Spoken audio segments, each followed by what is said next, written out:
Hey, good Erev Shabbos, Shalom Aleichem. Recording in progress. We're coming to you live today from Norfolk, Virginia. Congregation B'nai Israel. I'm here for Shabbos. My dear friend Rabbi Gedalia Schwartz brought me in first to speak here over Shabbos, to be scholar in residence, and also for his son's bar mitzvah, Chaim's bar mitzvah. The learning today should be a Le'iloi Nishmas, the grandmother of my dear friend Rav David Cohen, and the learning should be Le'iloi Nishmasa Chaya Rachel Bas Abba Yisrael. Okay, Pesacheinu Megadim. We're connecting the beginning and end of Parshas Seitzei. Actually, something struck me that's very interesting. The opening pasuk, Seitzei la milchama ala yevecha, when you go out to war against your enemy, Unesanoi Hashem aleikecha biyadecha v'shavisa shivyai. God will deliver your enemy to you.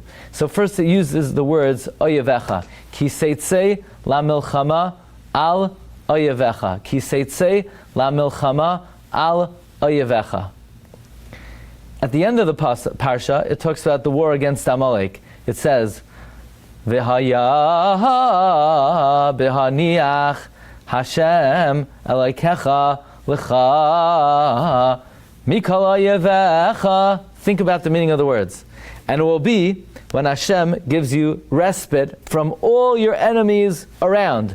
Ba'aretz asher Hashem aleikecha noisein l'cha nachal v'shat timcha zeich Amalek. In other words, when is there a mitzvah to destroy Amalek? Many people are not aware. They think, oh, there's a mitzvah to destroy Amalek. No, there's not. There's only a mitzvah to destroy Amalek when you have respite from all your enemies around you. In other words, if I were to ask you, is there a mitzvah today to destroy Amalek? Simply the answer would be no. The pasuk says, V'haya, v'haniach, Hashem aleikecha, l'cha, mikol oyevecha misaviv, only then timcha zeich Amalek.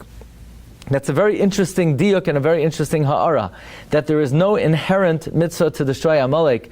There's only a mitzvah to destroy Amalek when Hashem gives you respite from all of your enemies.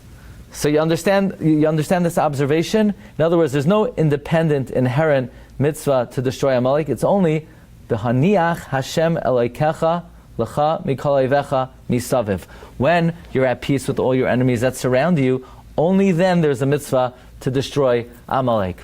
So, using this paradigm, using this model of Pesacheinu Megadim, connecting the beginning and the end of the parsha begins, you go to war against your enemy, meaning when you defeat, Seitzei la milchama ala yevecha, when you go to war against the enemy, and Hashem delivers your enemy into your hands, then scroll down to the end of the parsha, then there's a mitzvah, B'haniach Hashem aleikecha, mikol oyevecha misaviv, timcha zeich Amalek. So the beginning and the end of the parsha are, seamlessly connected fundamentally. Meaning, when you accomplish Seitzei la milchama ala yevecha, u'nesana Hashem aleikecha biyadecha, v'shavisa shivyai, then and only then there is a mitzvah to destroy Amalek. In fact, the Ibn Ezra says, B'haniach Hashem aleikecha, this mitzvah is taloi after you inherit the land, and the land is at peace from war for all around, because so long as you're oisek in milchamais, you're not chayev to fight against Amalek. Okay. Here's another point. We know that Amalek comes berafidim, vayavai Amalek vayilachem yisrael berafidim. Kliyakar says berafidim, when we're mefuzar u'mefayrad, when there is no harmony, when there is no unity, then Amalek comes. We find that in the Megillah as well. Yeshnai am echad mefuzar mefayrad. Therefore, in order to counteract Haman, what did Klal Yisrael have to? What did Esther say? Lech kinai says kol hayudim, or v'kibel hayudim b'lashon yachid ki'eshachad b'leiv echad. Or we have other examples of kiyamu v'kibalu. It's spelled b'lashon yachid. So therefore, interesting, in the beginning of the parsha, ki seitzei la milchama. What do you mean ki seitzei? When you go out, it should say ki seitzeu. Plural. You ever notice that? What do you mean ki seitzei? It should say b'lashon rabim, not b'lashon yachid. The Maril Diskin says only if we are united like one, we will be zoicha to overcome our enemy. And you could add, based on that, this my friend Rabbi Ansel of France suggested, because the parsha begins ki seitzei la machama b'lashon yachid, then and only then will be zoicha to timcha zecher Amalek. As we know, Amalek comes b'rafidim when we are mefuzar u'mafayrad. Okay, here's an amazing one. Ki seitzei la milchama. Ki seitzei la milchama lo yevecha nesanai Hashem alekecha biyadecha v'shavisa shivyai. Shivyai is Rashi Tevos Yerei Shamayim Baseiser Uvagalai. Like we say in the morning, La'olam Yeh Adam Yerei Shamayim Baseiser Uvagalai. So Shivyai, Yerei Shamayim Baseiser Uvagalai. How is one Yerei Shamayim Baseiser Uvagalai? There's an idea that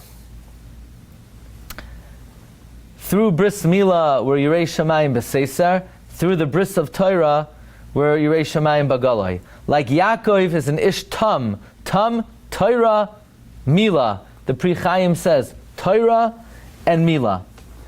Now, at the end of the parsha, we find about Amalek. When does Amalek come? Amalek comes when we're weak in Torah. Berafidim, Chazal say, Kisharafu Yedeim in Torah. And also, they are Mevatel, they are Menaged Milah. Like it says, Vayezanev Becha, Kal hanecha sholim acharecha. Rashi says makas zanav. Remember Rashi? Choitech mila v'zoyrek klape mala. They cut off the mila and they throw it upward. In fact, the Pri Chaim says the word hanecha sholim are the letters nachash, mila. Nachash, mila. In any event, the parsha begins with shivyai, which is a reference to our observance of the bris baseiser uvagaloi, and when we are lax in Milah and Torah, that is when Amalek comes in the end of the parsha. Okay, here is a very interesting one. Please remind me when we come back to Parshas Lech Lecha to revisit this. The Pri Chaim, or Chaim Safran, descendant of the Kamarna, he brings that the word Shivyai is Gematria 218. 218 is the numerical value of the Rashi Tevos for Narnechi. Narnechi is Nefesh, Ruach, Neshama, Chaya, Yechida. There are 5 parts of the soul. 5 parts of the soul are Nefesh, Ruach, Neshama, Chaya, Yechida. Chaya, Yechida. Nefesh, Ruach, Neshama, Chaya, Yechida. How does a person maintain and preserve all 5 aspects of the soul? The answer is Vishavisa Shivyai. Vishavisa are the letters Shabbos. Shabbos is the key to preserve your Narnechi. What's interesting is, so the parsha begins Vishavisa. Many Sfarim say Vishavisa are the letters Shabbos. At the end of the parsha we have Zachar is Asher Asal Amalek. Zachar is a remez to Shabbos. Zachar is Yom Shabbos L'Kadshay. We know that through Shabbos we're Zoichet to the Geula, like Chazal say that if we would preserve 2 Shabbos, we would be redeemed immediately, and that is therefore the antidote to Amalek. By the way, what's interesting is that Shabbos is the name of Hashem. We've discussed this in the past. One of the full names of HaKadosh Baruch Hu, one of the full gamut of the Shem Havaya, 26, is Shabbos, 702. On the word Zachar, do you know what the trup is on the word Zachar? Is a Zakef Gadol. By the way, Reb Chaim Falaji says Zakef Gadol if you look at the way Zakif Gadol is written, it's a Vav and 2 Yuds. Yud Yud Vav, which is 26. In other words, that indicates Zachar, which is a reference to Shabbos, Zachar Shem Shabbos Kadshai, is the name of Hashem, which is the Zakif Gadol on the word Zachar. So the parsha begins that through adherence to Shabbos, where Zoicha, the parsha Vishavisa Shabbos is also the antidote to Amalek that is found at the end of the parsha.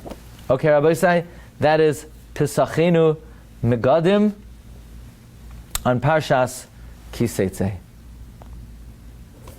Recording stopped. Yeah.